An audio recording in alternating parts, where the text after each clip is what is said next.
Hello दोस्तों, एक बार फिर से स्वागत है हमारे इस नए यूट्यूब वीडियो में। आज के वीडियो में हम लोग एक बार फिर से मार्केट को समझने की कोशिश करेंगे कि आज मार्केट ने कैसा परफॉर्म किया और कल मार्केट कैसा परफॉर्म कर सकता है। एज यूजुअल मैं आपको पहले बता दूं कि ये वीडियो सिर्फ एजुकेशनल पर्पज़ के लिए, कोई बाइंग और सेलिंग रिकमेंडेशन नहीं है। पूरी तरह से रिसर्च करने के बाद ही आप बाइंग और सेलिंग करें। तो चलिए दोस्तों आगे बढ़ते हैं। सबसे पहले हम लोग ये देखते हैं कि आज का डेटा क्या कहता है। सबसे पहले हम लोग एफआईए डेटा को एनालाइज कर लेते हैं। जैसा कि स्क्रीन पर आप देख पा रहे होंगे, एफआईए ने कैश मार्केट में 348 करोड़ का माल बाय किया है और डीआईए ने भी 10,104 करोड़ का माल बाय किया है। कल के मुकाबले बाइंग थोड़ी सी कम की है दोनों ने, लेकिन नेट बाय है, तो ये एक अच्छी बात है।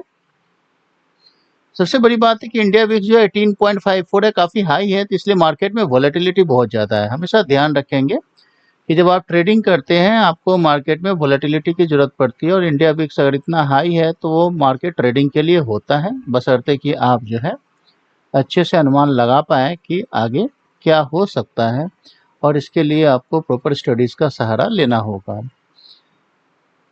अब आते हैं हम लोग सेकेंड जो हमें देखना है वो है ग्लोबल स्टॉक मार्केट में। एक बार सबसे पहले ग्लोबल इंडेक्सेस देखें। सबसे अच्छी खबर ये है कि हमारा जो यूएस मार्केट है वो काफ़ी अच्छा परफॉर्म करता हुआ दिख रहा है इस वक्त। डाउ जोन्स 612 पॉइंट पॉजिटिव है, S&P 599 और नैस्डैक जो है 397 पॉइंट पॉजिटिव दिख रहा है। तो नैस्डैक और डाउ जोन्स में काफ़ी अच्छी बढ़त है।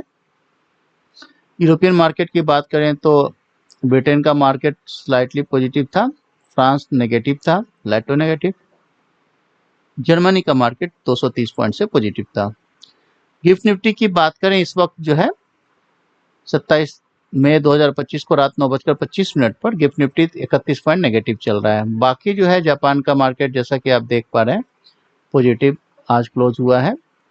चाइना का मार्केट, हांगकांग का मार्केट पॉजिटिव था, ताइवान नेगेटिव रहा है। कॉस्पी जो है कोरिया का वो नेगेटिव रहा है, फ्लैट टू नेगेटिव है, और ज़्यादा कुछ मूवमेंट तो है नहीं, मिक्स मार्केट था यूरोप का। अब आ जाते हैं कमोडिटीज़ पर, देख लेते हैं। ब्रेंट क्रूड फिर से थोड़ा सा कूल डाउन हुआ है और ये जो है 63.67 64 के भी नीचे चला गया है, जो हमारे लिए काफ़ी ज़्यादा पॉजिटिव है। गोल्ड भी डाउन है, ध्यान से देख रहे होंगे आप, तो ये पॉजिटिव न्यूज़ है। करेंसी की जहाँ तक बात है तो डॉलर इंडेक्स अभी 100 के नीचे है, अच्छा है, हालांकि ये थोड़ा सा आधे % से बढ़ा है। यूएसडी आईएनआर की बात करें तो थोड़ी सी गिरावट रही है, रुपए में 23 पैसे की गिरावट है। ये थोड़ी सी चिंता की बात है, लेकिन फिर भी अभी ठीक है, जब तक 86 से ऊपर नहीं जाता तो ज़्यादा चिंता की बात नहीं है।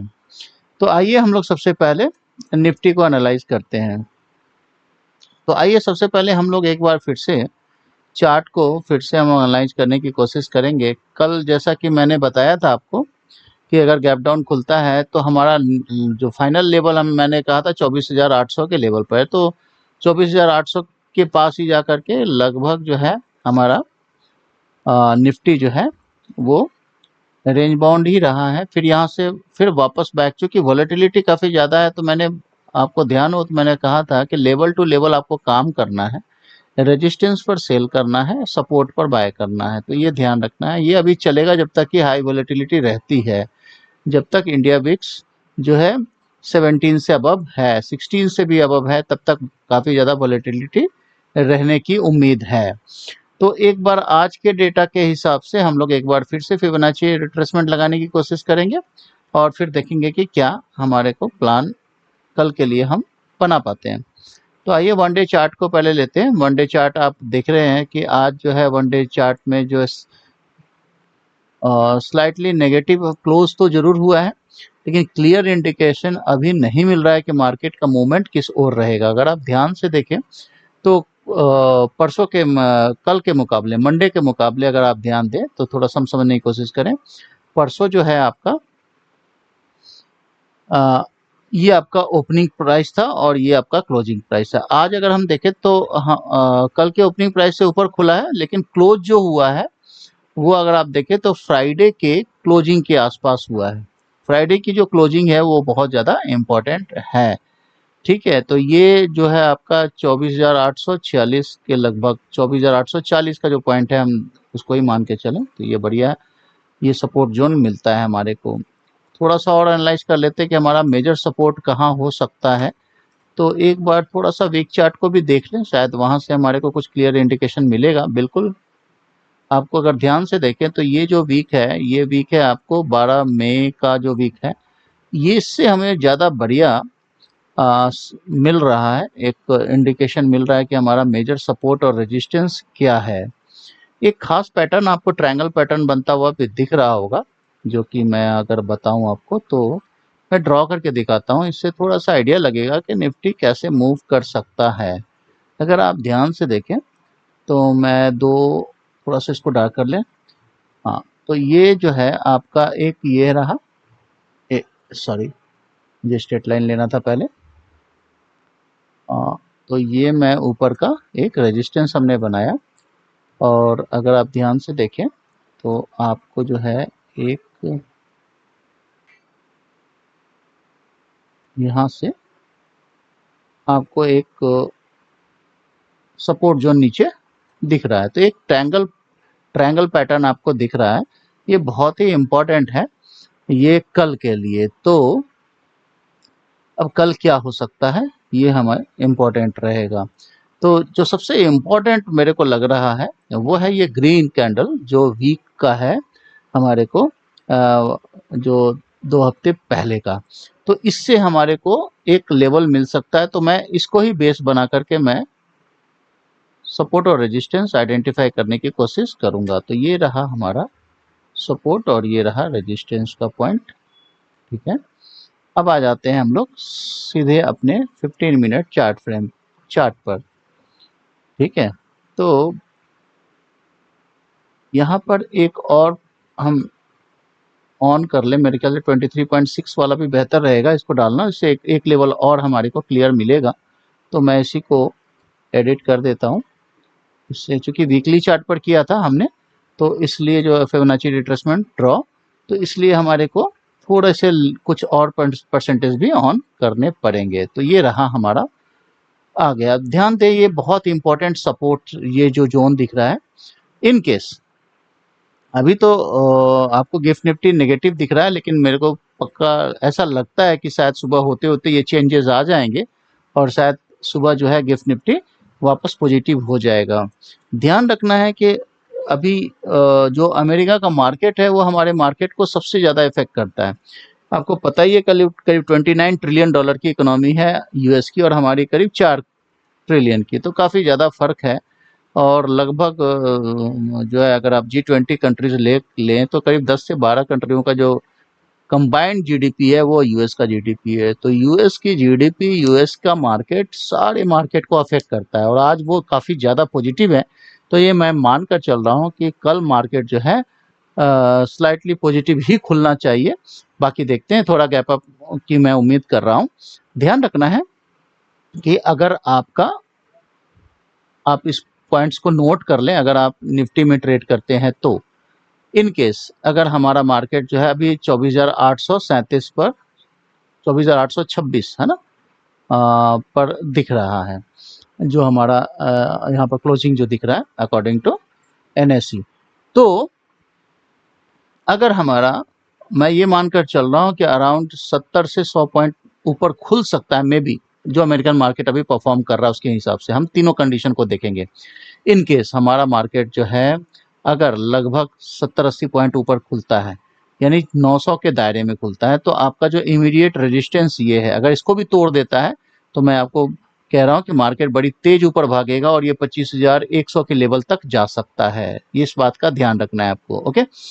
हाँ, अगर मान लो मार्केट फ्लैट खुलता है और इस लेवल को सस्टेन नहीं कर पाता है, तो हमारा फिर नियरेस्ट जो है हमारा सपोर्ट जो दिखता है वो लगभग ये जो हमने ब्लैक लाइन ड्रॉ किया है, ध्यान होगा आपने, मैंने अभी थोड़ी देर पहले बताया ट्रायंगल पैटर्न जो बन रहा था उसके बेसिस पर, तो ये बहुत मजबूत सपोर्ट है, ठीक है।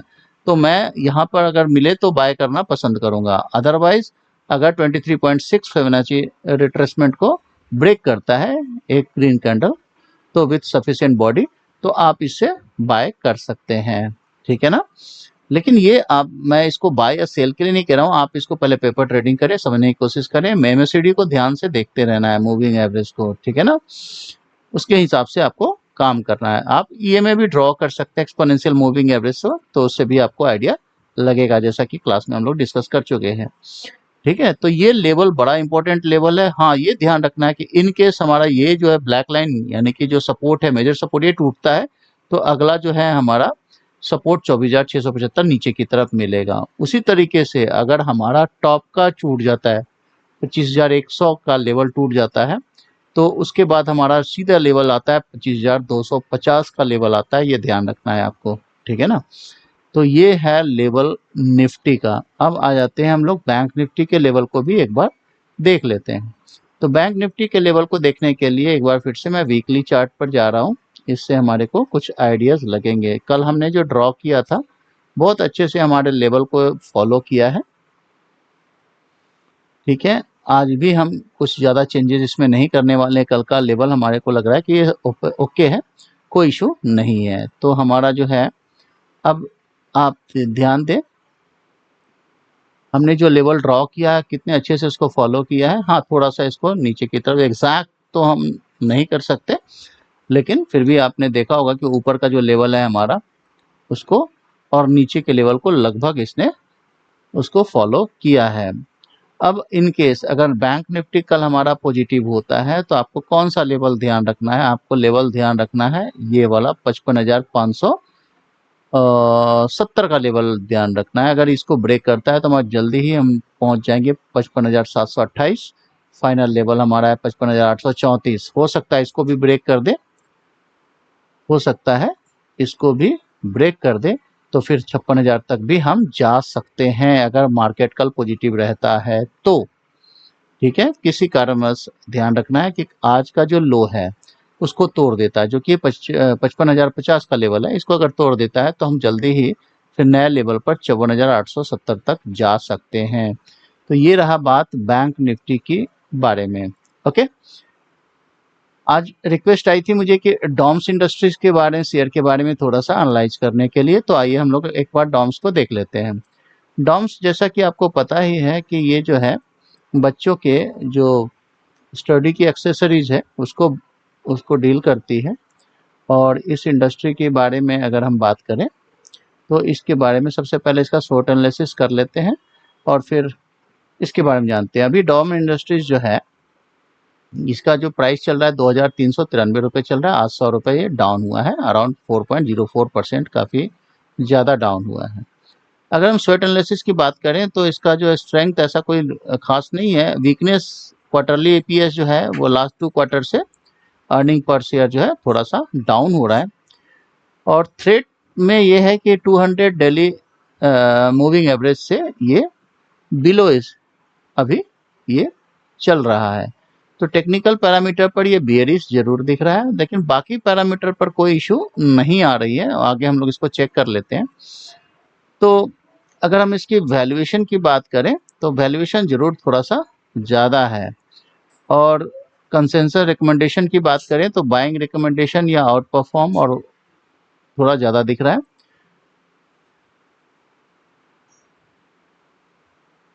दूसरी चीज़ जो अगर हम देखें तो हमारा रेजिस्टेंस जो दिख रहा है 2000, आप एक बार फिर से हम लोग पहले देख लें अभी जो भाव क्या चल रहा है। इसका भाव जो है चल रहा है 2,393, 2,393 का इसका भाव चल रहा है।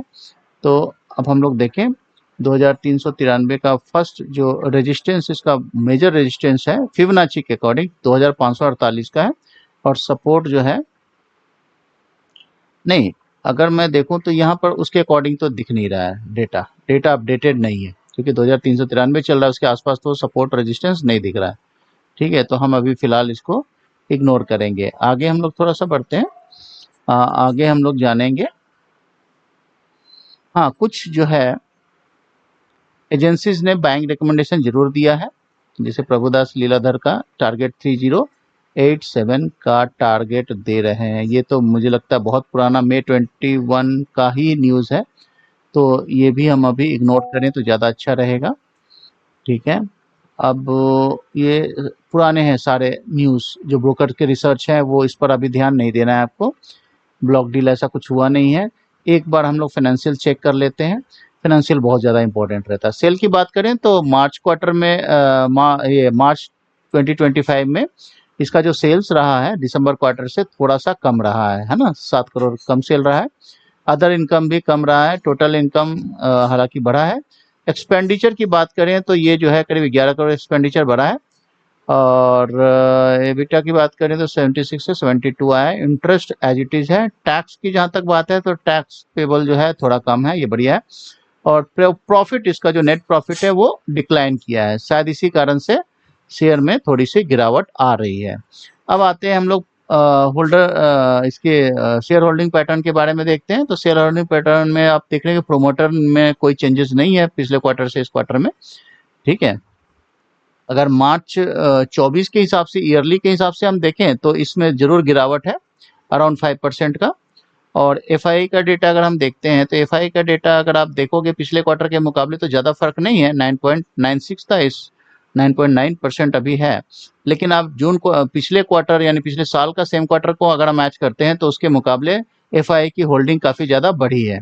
डीआई की होल्डिंग की बात करें तो डीआई की होल्डिंग जो है क्वार्टर ऑन क्वार्टर तो लगभग सेम ही है, थोड़ा सा इंक्रीज हुआ है लेकिन पिछले क्वार्टर के मुकाबले थोड़ा कम हुआ है, ठीक है। तो एफआई का ज़्यादा इम्पोर्टेंट है डेटा, एफआई ने ज़्यादा चेंजेस नहीं करे हैं और पिछले साल के मार्च क्वार्टर के हिसाब से देखें तो ये बेहतर दिख रहा है, तो कोई इशू नहीं दिख रही है। अब इसके पीयर कंपनीज के बारे में यानी इसके जो कंपटीटर कंपनी में की बात करें तो सबसे इम्पोर्टेंट चीज़ तो डेब्ट टू इक्विटी है, जितना कम उतना बढ़िया। तो डोम्स इंडस्ट्रीज की डेब्ट टू इक्विटी 0.15 है और उसका कंपटीटर को कोई कैमलिन की बात करें तो 0.22 है, तो नियरेस्ट कंपटीटर तो यही है। लेकिन 1 ईयर परफॉर्मेंस की बात करें तो कैमलिन की परफॉर्मेंस जो है नेगेटिव रही है और डॉम्स की पॉजिटिव रही है, तो यानी कि ये मार्केट लीडर है अपने ग्रुप में, तो बढ़िया है, ठीक है। अगर बात करें ये कंपनी जो है अंबरगांव की कंपनी है, वलसाड डिस्ट्रिक्ट महाराष्ट्र में, ठीक है। और इसके सारे डिटेल आपको हैं, बाकी डिटेल आप और भी गूगल करके देख सकते हैं, ठीक है ना। तो हमारे पैरामीटर पर तो ये पास है। बाकी जो है चार्ट अगर आप देखें तो उसके हिसाब से हम लोग डॉम्स के चार्ट को थोड़ा सा एनालाइज कर लेते हैं कि डॉम्स को चार्ट को देखने के लिए आज मैंने जो है इसको कई लोगों को मैंने कहा था कि मेरे को अच्छा दिख रहा है, ठीक है, क्योंकि बढ़िया कंपनी है और अपने जो इनका बिजनेस है उसमें ये टॉप की कंपनी है, तो हर गिरावट पर खरीदारी बनती है। तो मैंने कहा कि एक अच्छा समय हो सकता है इसको लेने का, ठीक है ना। लेकिन अभी थोड़ा थोड़ा करके लेना है, ठीक है। जो हमारे को वीकली चार्ट पर दिख रहा है तो आप हर गिरावट में कुछ क्वांटिटी ऐड कर सकते हैं, बढ़िया कंपनी है।